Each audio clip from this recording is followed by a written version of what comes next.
Good Friday morning to you, and welcome to a special edition of Opening Statements. I'm Julie Grant, and this morning we're coming to you live from outside of the Southern District of New York's federal courthouse located in Lower Manhattan.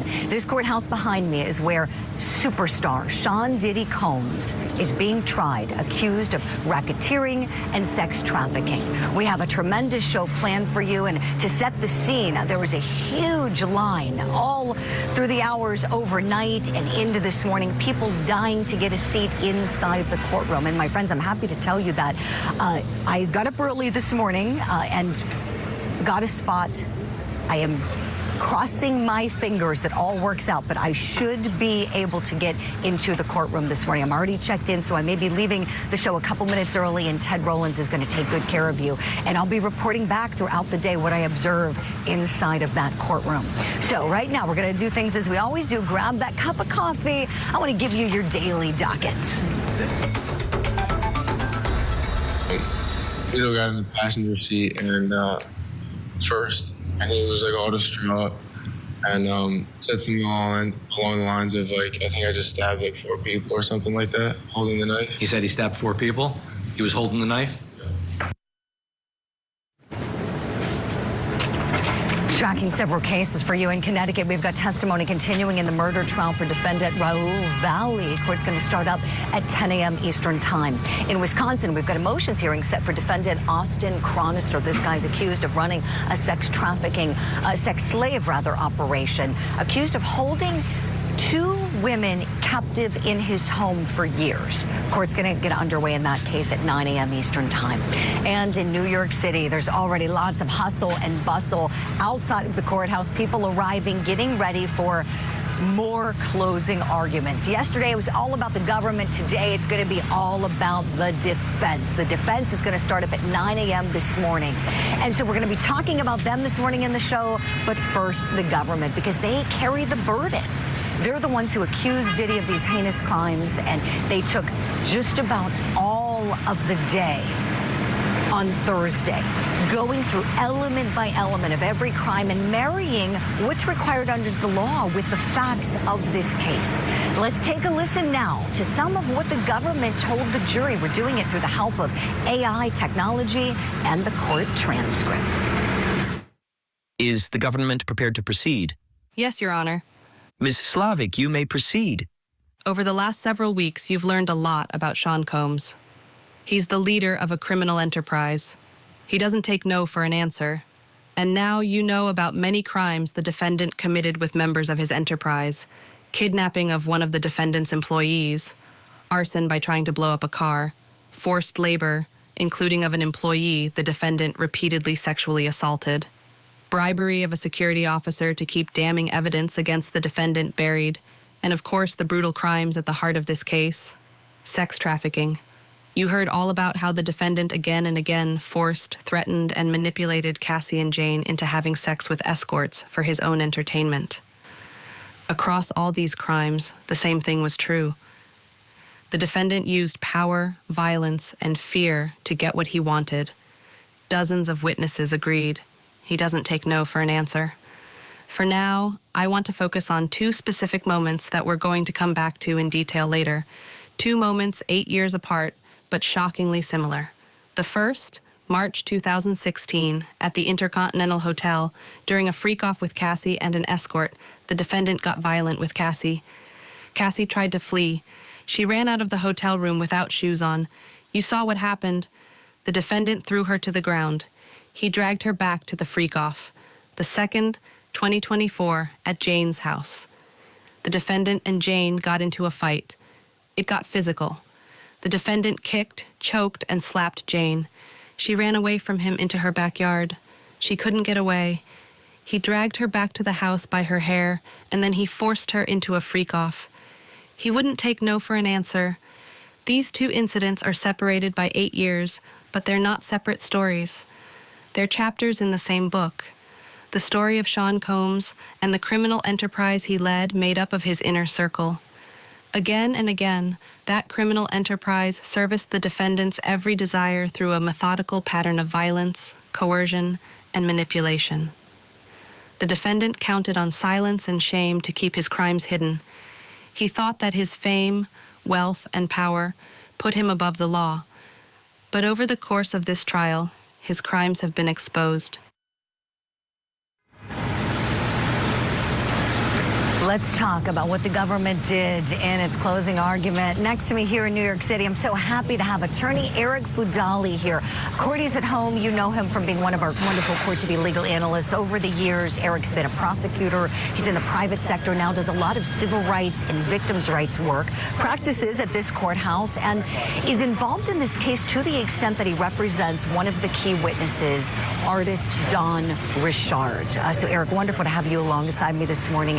And joining us remotely, artist, rapper, radio personality, Headcrack, someone who's been following the progression of this case since the outset. Wonderful to have you on the show, Headcrack, as well. So, Eric, let me begin with you, the government. Wow, were they thorough. I was in the courthouse yesterday watching, and the government attorney used a PowerPoint presentation that really brought the case to life.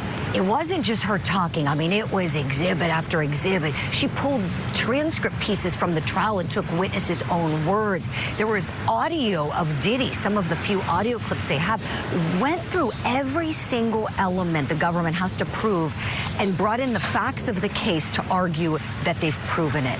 What do you think? Do you think the government has, in fact, met its burden? Certainly tough to tell at this point. You know, I think the closing argument, though, was very robust. And it's very important in this type of trial, such a long trial, because what you can't do as an attorney, as a trial attorney, what you really want to do is while you're getting the evidence through testimony, you want to explain to the jury why that's important. But you can't do that until closing. So closing is so important because typically the evidence doesn't come in chronologically. You don't get to say, hey, jury, here's why this is important. So closing is the chance to say, hey, remember when we asked that question? Remember when this witness said that? Here's why it's important. So I thought they did an excellent job with that, a really sort of comprehensive, and they're really sort of focused on the themes of the case: power, violence, coercion, which are words we're going to keep hearing and should keep hearing because those are sort of the hallmarks of a sex trafficking case. Right. Oh, you're exactly right, Eric. Great points. And I loved how they simplified things. It's something I've been saying all along, because I think when we think about racketeering, many of us think, oh, this is a mob case. Oh, it has to be this gigantic enterprise with all these people. And the prosecutor made it very simple. Under the law, you just need a couple people, you know, acting in concert here to carry this out. And she kind of built a pyramid where she had Diddy's right-hand woman, a woman named KK, and underneath her 5 security guards called the lieutenants, and then all of the other associates underneath them. And so it really made a lot of sense to me. But inside all of the overflow rooms in Headcrack, there were 4 overflow rooms yesterday, in addition to everybody packing the main courtroom. By the end of the day, there were 4 others that were packed as well, not just media from all over the world, but also people who are interested in the case, members of the public, and so many of them believe in Diddy's innocence. They believe that the government hasn't met its burden. So it was really interesting, depending on who you ask in any of those rooms, everyone's seeing the case differently. Headcrack, tell me, in the industry, in the music industry, which you're a part of, what is the sentiment right now with this case? You know, it's really 50-50. I know a lot of people who are really 10 toes down on the fact and idea that Diddy is innocent, and despite, you know, what the prosecution presented, you had people who were willing participants in this situation. But I always put an asterisk next to that. They were willing participants until they weren't. And when you look at how the prosecution painted their case as they were closing yesterday, it's kind of like when you're looking at a dirty room, and when you finally get everything off the floor, you can kind of see things kind of clear. As intricate as the, you know, like they was trying to make everything, they did paint a very solid picture that, you know, you could probably get some people to, like, you know, see your side on. So it's really up to the defense now to see, you know, what picture they can paint to kind of counter that. Because even as I was listening to it just now, I was on the side as like, well damn, maybe he is guilty. Headcrack, you made great points. I want to dovetail off of one of them now with Eric. The legal point about how you said there's an argument that, okay, maybe these women were into this up until they weren't, right? And so, Eric, legally, let's say these women are going along with the freak-offs, the hotel nights, king nights, whatever you want to call them, initially to try to please Diddy. But then they say, you know what? this isn't for me. I don't like this. I don't want to do this anymore. Legally, does it matter that they went along with it? It's a really good question. So I do a lot of sex trafficking cases, and one really important word is important to understand here, and important for the jury and the public to understand. That's coercion. And coercion doesn't end when the sex act ends. That's really important. Coercion lasts. So what this case is about and how the prosecution has presented it, that it's not about whether they wanted to do it or whether they did willingly sometimes. It's about they knew what would happen if they didn't, because they were being coerced, they were being manipulated. Mr. Combs was using his power to force them into this through coercion, through manipulation. So it's not as if whether, okay, this time they wanted to, this time they didn't. What the prosecution is saying is when they were even willing to do it, it's because they knew the consequences of what would happen if they didn't. And that was the violence that the prosecution has spent so much time highlighting throughout this trial. So it's really about coercion here, not so much willingness or consent. You know, there's a big difference between consent and coerced compliance. And that's really what this case is about. Eric, excellent point. Headcrack, tell me, when we think about Cassie and Jane, the two women listed as the two victims on this indictment, and the charges that pertain to them, the sex trafficking charges. The public sentiment for these women, I'm curious, in the industry, what is the vibe you're hearing? Is it a supportive one? Is it one of encouragement because these women were brave to speak out? Is it one of skepticism? Your thoughts, please. Similar to the initial question, it's very much a mixed bag. I mean, granted, when you see the Hotel Intercontinental attack video, anybody who sees that is like, hey, Cassie's clearly a victim here in this situation. But as you go a little bit further down the road and you hear like other details about how she was, picking out her own people and returning back to the situation after that attack still, just because of the life that was being provided for her. Same thing with, Jane Doe number 2. It kind of like a lot of people feel like these people were opportunists who knew what they were, signed up for and was only sticking around because of what they could benefit from.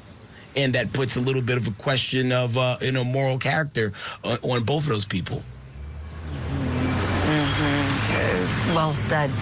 Headcrack, stand by kindly, please. Eric's going to come along with us throughout the show. We want you to do the same at home, please. Go refill your coffee. Still to come here on Opening Statements. Here's what we've got. I honestly, in the moment, it just felt like this was a couple that were trying to explore certain kinks and fetishes. And I was just somebody there to try to provide the fantasy or help them create the fantasy. A key witness for the prosecution, a.k.a.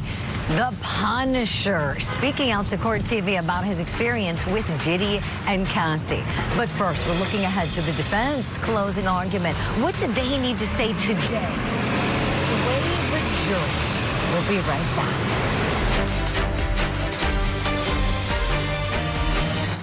Brutal murders of 4 University of Idaho students.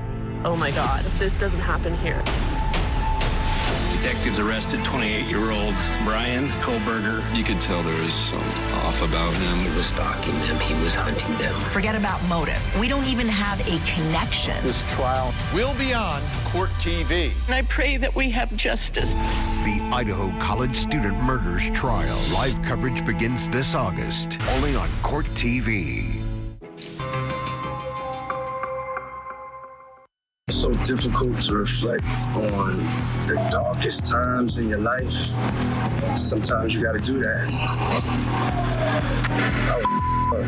I was disgusted then when I did it. I'm disgusted now. As alleged in the indictment, to carry out this conduct, Sean Combs led and participated in a racketeering conspiracy that used the business empire he controlled to carry out criminal activity. Welcome back to this special edition of Opening Statements. I'm Julie Grant. Diddy's legal team has a very difficult job ahead with the all-important closing argument set to kick off at 9 a.m. Eastern Time. Sharp.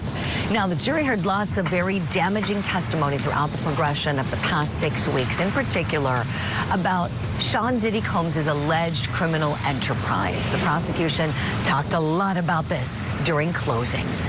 Take a listen. So let's start by talking about count 1, the racketeering conspiracy. You may have heard the term racketeering before in the context of mafia or organized crime, but the concept is simple. The law recognizes that when someone commits a crime as a part of a group, what the law calls an enterprise, they're more powerful and more dangerous. That's what happened here. The defendant was a very powerful man, but he became more powerful and more dangerous because of the support of his inner circle and his businesses, the enterprise. So what is an enterprise? It's not a complicated or special thing. As I expect the judge will tell you later, under the law, an enterprise is just a group of people who come together for a common purpose of engaging in a common course of conduct. And that's exactly what happened here. A group of people whose common purpose was to serve and protect the defendant. The defendant was at the top of this enterprise. Remember, it's his kingdom. Everyone was there to serve him. So what did serving him mean? Promoting and protecting the defendant's power, reputation, and brand. It meant fulfilling all of the defendant's personal desires, including his sexual desires. It meant enabling the defendant and his inner circle to commit crimes. And it meant protecting and preserving the enterprise, including its leader, the defendant, from law enforcement detection. You'll be asked to determine whether the government has proved each element of count 1 beyond a reasonable doubt. So let me set out for you the elements, or the components, of the racketeering conspiracy. Let's talk about this. I want to welcome back into the conversation attorney Eric Fudali, who represents witness Dawn Richard, one of Diddy's artists, a big impactful witness in this case, and we'll get to that in a moment.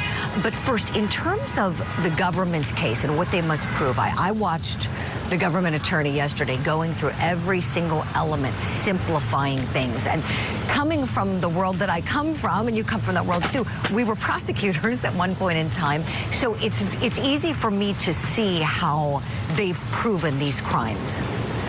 A juror without that background, I don't know, Eric. I'm curious what you think about that. How do you get the jury to see the alleged enterprise, to see these relationships with Cassie and Jane as ones that had criminal conduct within them? Well, I think it's something you touched on earlier, which is simplify. And I think the prosecution did an excellent job in really simplifying and explaining what racketeering is. Because there is a little bit of an uphill battle in explaining to, the public or the jury that this isn't about, mafia or that type of thing, because that's what you think of. Similar to the sex trafficking as well. When you hear sex trafficking, you're not really thinking of this type of case, right? You're thinking of something, maybe someone kidnapped, brought to the, put in on the sex trade, that type of thing. So there is a little bit of an uphill battle for prosecution to explain what racketeering actually is in this context. Explain what sex trafficking actually is in the context. And the key to doing that for really any good trial attorney, something I try to do all the time, is simplify. Simplify and explain it to the jury in the plainest terms. And I think the prosecution did a really nice job of really connecting the dots and really explaining this is what racketeering is, and this is why you should find him guilty. I thought that was really well done. I thought so too, Eric. It was like they gave the jury the premise that group crime is much more powerful than someone acting alone to commit crime, and that people working for the Combs organization, yes, they were doing legitimate business. No one is denying that. And a business can operate legitimately and illegally at the same time. So it's not like these two concepts are mutually exclusive. But then they took it a step further and said this isn't that complicated, that he is having people who work for him do illegal things, help him carry out crimes like procuring drugs, and even if it's just a few pills for one hotel night, that is drug distribution. That counts as a predicate crime.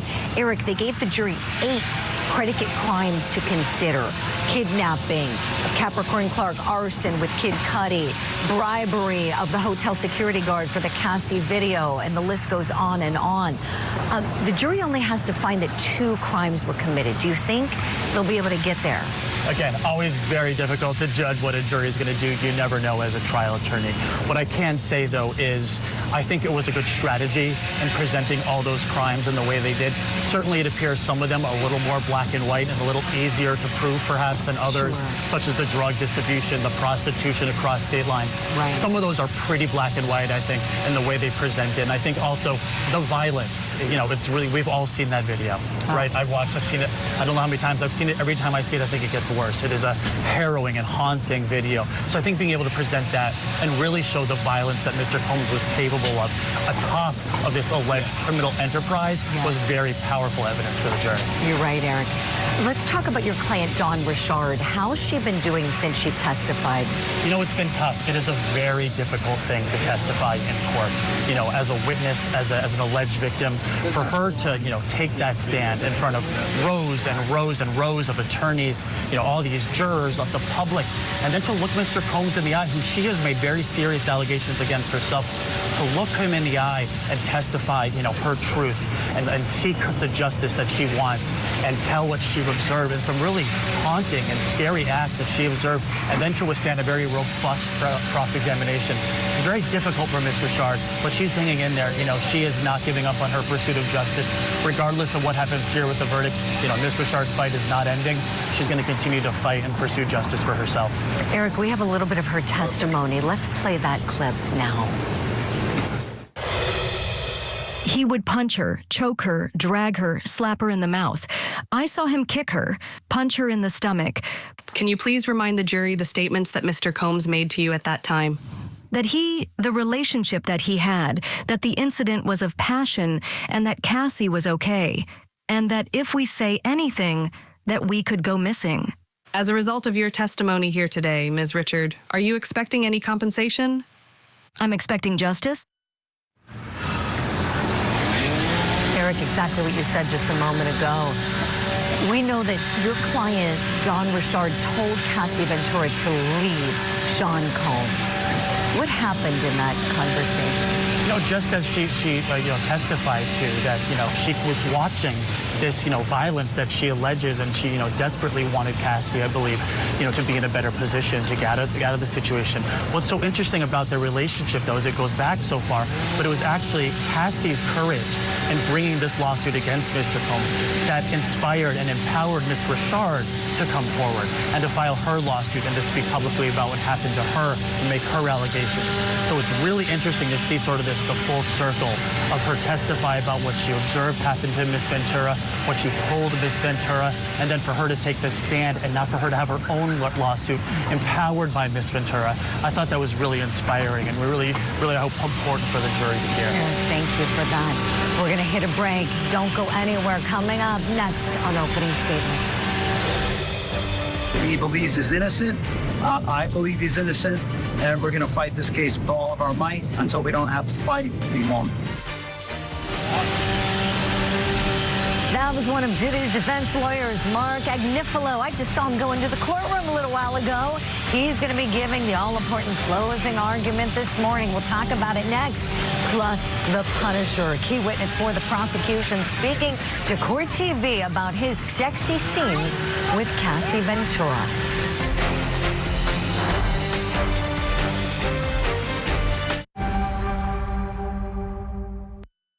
Because you regret a lot of the choices that you made in your 3.5 years of a relationship with him, right? I would say that I resent him for leading me into the lifestyle that he led me to. And you chose to participate in that lifestyle for many years, right? I would say that my choices were made under a lot of emotional pressure due to my relationship. Welcome back to Opening Statements. In just a short while, it's going to be the defense's turn to deliver the all-important closing arguments. They get as long as they would like, indicated to the judge that they'll probably take about 3 hours, and then the government gets time for rebuttal. So what does the defense team need to do today? Let's talk about that. Let me bring in Attorney Eric Fudali to help me talk about this. Eric, Diddy's got 8 lawyers representing him. We have Mark Agnifilo, who I'm wondering, do you know in the New York bar? Just through this trial, Just through the trial. Okay, I'm wondering. Our guest yesterday, Mario Gallucci, knows him well, has practiced with him, said he's a very dynamic attorney. And that's what I understand this defense team is filled with heavy hitters. Brian Steele, another one of them. I believe we have a clip of Brian Steele doing one of the cross-examinations. Let's look at that together now. You wanted to work and continue to work for Mr. Combs and his industry businesses, right? I wanted to continue. I wanted to continue following my dreams. I was finally making real stuff, and I had a separation from them. And that means that you wanted to continue the work at that location with Mr. Combs and his businesses. That's my question. Is that true? Yes. Attorney Brian Steele represented Young Thug in his very long case. I'm sure you remember that, Eric, a RICO trial. And I remember saying on the air that he was my legal hero when he went to jail for his client to not break that lawyer-client confidentiality privilege. The judge wanted him to share some information. He said, privilege, can't do it. And the judge sent him to jail, and he said, just put me in the pod by my client so we could work on the case. So now Brian's still working on Diddy's case. Tell me, Eric, this close, do you think this is a make or break moment for this defense team today? Well, absolutely, when you consider that they had 8 attorneys and 0 witnesses. So they didn't call a single witness. So this is their really only chance. Of course, they had cross-examinations. But I think when you make that strategy decision, or you can't bring in any witness who's going to testify, an expert, someone who's going to testify on the defense's behalf, you really sort of create a little bit of a difficult hurdle for yourself when it comes to cross-examination, because you just have to rely on the cross-examinations, undermining all the prosecution witnesses, which is not an easy thing to do because there were a lot of witnesses. And the one thing I've kept saying about this case is the prosecution's witnesses have been very consistent. You know, there's obviously, defense has done a good job of poking, minor inconsistencies in each individual witness. But when you look at the prosecution's witnesses as a whole, it's been very consistent. Violence, coercion, power. That's really been the theme of the prosecution. So while there might be inconsistencies with some witnesses, not a lot of inconsistencies in the grand scheme of the case for the prosecution. So yes, I think this is a make or break moment for the defense, because they really have to explain why their client should be found not guilty when there's been 6 weeks of evidence, showing that perhaps he is. Right. The testimony, as you know, has been quite intense, very upsetting at times. Listening to it can't be easy for these jurors. Let's go back to the Cassie video for a moment. As you noted, Eric, it's horrifying. It's horrible. And you're right, it does get worse every time you watch it. It was all throughout the government's close. I mean, they would take still photos from it and talk about it. It was really woven into their arguments quite nicely to help the jury understand the gravity of what's happening here. On the defense side, Mark Agnifilo talked to TMZ early on. I'm sure you remember this interview where he said, it's horrible, but not part of this case. Let's watch. It was hard to watch for him. It was hard to watch for me. It's hard to watch for anyone. That being said, it is not evidence of sex trafficking. What we see in that video is terrible. It's unforgivable, and we don't seek to forgive it. But it's not related to the charge.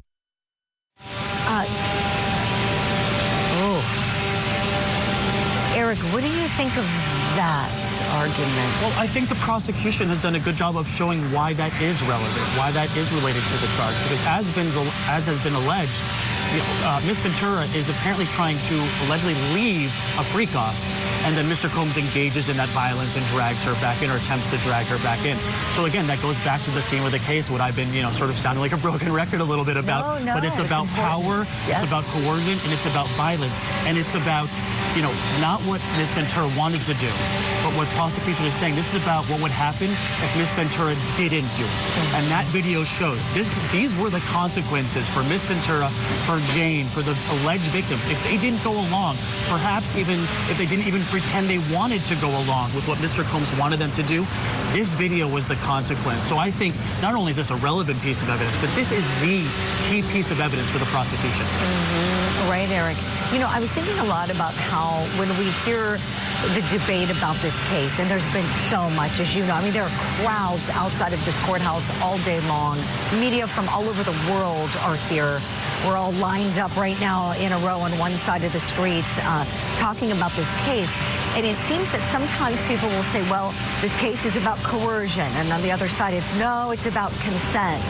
And it's about Diddy's private life, his private sex life. Well, no, that's about illegal activity. And you know what I say, Eric? I say, it can be both. It can be both of these things. It can be that there were illegal things happening in his private life. It can be that initially Cassie and Jane may have consented, and then at some point they said no and did not want to do this anymore. So I think that's where it gets really difficult. These lines are blurry.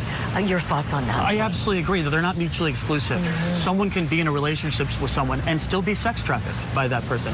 Someone can be in a relationship, perhaps even a loving relationship, and still be the victim of violence, right? So they're not mutually exclusive. So I think that's also what the prosecution has done a nice job with, is really explaining that it's not either or. It can be both. And this sort of goes back to what I said about the difference between consent and coerced compliance, right? Just because someone willingly or seemingly willingly goes along with a sex act, or seemingly willingly is in love with the person, their alleged abuser or their alleged sex trafficker, doesn't mean that they're not being coerced into doing that. And it's so important, both for this trial and for the public, to understand that there's a huge difference between consent and coerced compliance. We're really learning a lot about it. I think there's educational value in covering this case and explaining what you just did to our wonderful audience at home. Eric Vidali, thank you for all of this. And my friends at home, don't go anywhere. Guess what? I've got to go inside of the courtroom now. I'm on the list today, so I'll be reporting back throughout the day. I'm going to hopefully get a look at Diddy, a look at the jury, and share all of my reporting with you. My friend Ted Rollins is here taking over the show. Ted, thank you so much. Good morning to you. Good Friday morning to you, Julie. We'll look forward to your reporting throughout the day here in these very important closing arguments for the defense. As you said with Eric, everything is on the line. This is it for them if they want to get their client off and have him free. We're going to get a break in here. When we come back, the Punisher, yeah, he was a big part of this trial. I understand that I'm in a room with a mega star, you know, and this is a very high-profile person. All these years later, being pushed into this scenario on a national stage to kind of decide this man's future and livelihood was just a very, very intimidating, difficult space to be in. All right, Punisher was on with Vinny last night. We're going to break down some of what he says and then continue to look forward to the defense closing argument. We're just 20 minutes away. Stay with us. As Sean Diddy Combs faces a federal jury, Court TV's Kelly Craft is live from New York. It was an emotional day in court. With every development, the Diddy sex trafficking trial. Live updates on Court TV. It was the retrial of the century. A jury found Karen Reed not guilty. And America was watching every moment on Court TV. We've got the best team in the business. Stay with Court TV for your next true crime obsession. Welcome back to Court TV Live. There's Xavier Donaldson, one of the 8 attorneys representing Sean Diddy Combs, making his way into the federal courthouse today. It's a huge day. Mark Agnifilo is going to be delivering the bulk of the close for the defense. They expect to go 3 hours, and this is for Sean Combs, it's going to be 3 hours of great importance, and you wonder how much sleep he had last night as the jury is very close to getting the case and having his fate in their hands. We're happy to have you along with us on this Friday as we work through another busy week here at Court TV. I'm Ted Rollins, filling in for Julie because, as you just heard, she's heading into the courtroom and she'll be reporting throughout the day on the closing arguments from the defense. Still with us outside of the building there, the federal courthouse in Manhattan, civil rights attorney Eric Vidali, and media personality Head Crack still with us as well. Let's talk about the close here. It's pretty, you could know exactly what they're going to do. It's going to be a replication, is it not, Eric, of the openings. And the opening theme, which we saw be carried out through cross-examination, was the elevator video is horrific. His behavior is strange, but it doesn't fit this box that the federal government's trying so hard to get it to fit because they want to take him down. It's not sex trafficking. Is that what you're expecting? And what else might they try to harp on? That's exactly what I'm going to expect, that their themes are going to mirror the opening statement that they gave 6 weeks ago. But remember, they did choose not to call any witnesses. So really what they're going to have to do for closing is they're really going to have to try to undermine each and every witness for the prosecution, explain why the jury should disregard their testimony. The problem for them is that while they may be able to find minor inconsistencies in certain witnesses' statements, the prosecution's case as a whole has been remarkably consistent. The themes, the elements of that all the witnesses discussed, the repeated allegations of violence and coercion, and the way Mr. Combs allegedly used his power and wielded his control over his enterprise and these women who he allegedly victimized. It's going to be very difficult for the for the defense to completely undermine the totality of all the witnesses. So I'm very interested to see how they attempt to do that. The jurors, head cracker, are not legal nerds. They are people, and they don't work in terms of enterprise and racketeering. It's different, and sometimes it. As hard as the lawyers try to make it make sense, the legalese goes over their heads, and it comes down to realism. At the end of the day, do you think that Sean Combs' entourage is his criminal enterprise, or is it just his buddies and he's a rap artist doing his thing and he's a little eccentric? Yeah, these are people who happen to be around him, who work for him and are paid to do whatever they ask them to do. Are they a part of a big, like crime conglomerate? It's one of those things where, the further you get down the road, one day you're doing your job, next day you're doing things that actually could be viewed as illegal. And, I don't think that's how they started. But, I don't think the prosecution did maybe the best job of painting those people in that light. And, and Diddy is an eccentric client. And if any of those people on the jury have been privy to any type of, celebrity or rock star life, or just know how crazy sometimes things can get, some of them might view a lot of this as normal, as a guy who just had some extreme kinks, who, had the finances and the resources to let these things play out in real time. Do we think, Eric, that the playing of the Cassie elevator video consistently throughout the trial, and even the freak-off video that the jurors saw multiple times, they're pretty extreme, obviously. There's always this, argument that you don't want to desensitize, you don't want to show something too much. Do you think the federal government went too much, showed it too much to desensitize the jurors? Because first couple times you see it, obviously shocking. We haven't seen the freak-off videos, but that elevator video was too much of a good thing. Maybe going to come back and haunt them because of the desensitization. Yeah, it's a fair question, but I don't think so. I think that video is just so paramount to the prosecution's case. That video really explains the consequences of what would happen, according to the prosecution, if Ms. Ventura did not go along with what Mr. Combs wanted. And that's the entire theme of their case. That is what their case is about. That it's not about whether she was willing. It's not about whether Jane was willing. It's about what would happen, what the consequences were if they didn't go along with what Mr. Combs wanted them to do, which explains why some of the text messages would demonstrate that they may have not been so opposed to what Mr. Combs wanted to do. So that's why that video is so important. I think basically the entire case is built around that video because it's the one key piece of evidence that shows the consequences of when you disobeyed or disagreed with Mr. Combs, and that's what the prosecution's case is about. So no, I don't think they relied too heavily on it or showed it too many times. One of the central figures in the case, of course, was back in front of the camera last night describing his participation in Diddy's freak-offs. It's what he told Court TV. Sheree Hayes, he's also known as the Punisher, testified as part of the federal case. He told the jury about taking part in these freak-offs with Cassie Ventura while Diddy was sitting, there in the room directing traffic. Last night, he told Vinny if he ever questioned if those visits were consensual between adults. Take a listen to his response.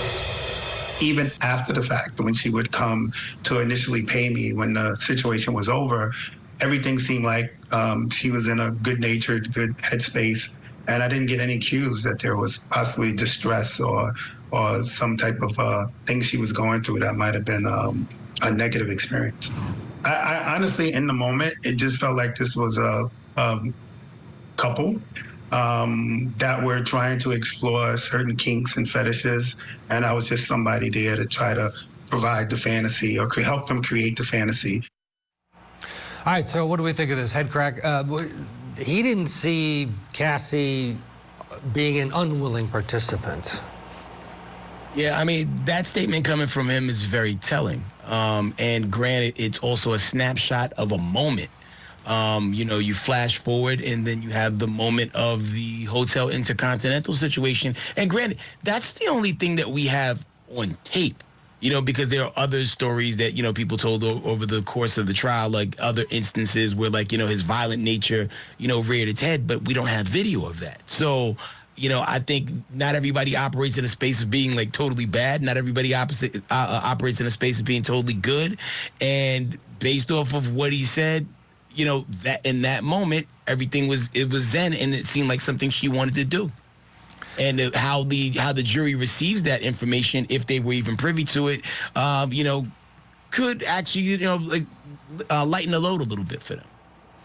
Eric, how do jurors put themselves in the shoes of the victims in this case, and even Sean Combs on some level? It's almost impossible because they don't have a shared experience. They don't.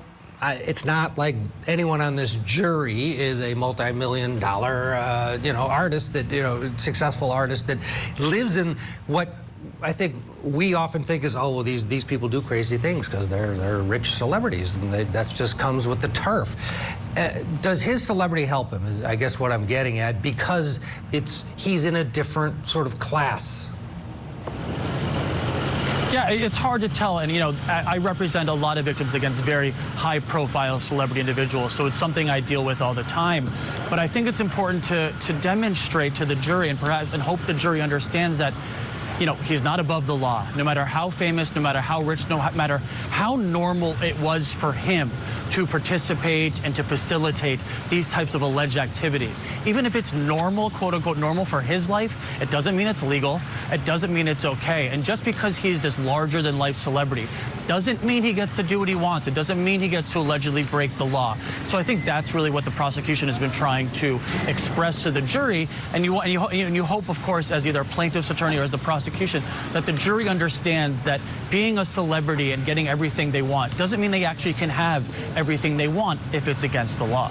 Is it, I guess, head crack, watching this whole thing play out, it started, day one, day two, you're like, oh my God, they did what? With baby oil? And then, now we're like, okay, well, the Punisher says that he didn't really pick up on this. And it's kind of become, and I'm sure for the jury, the same thing, almost normal-ish because of all of this testimony. Do you buy that? That they may just kind of accept it?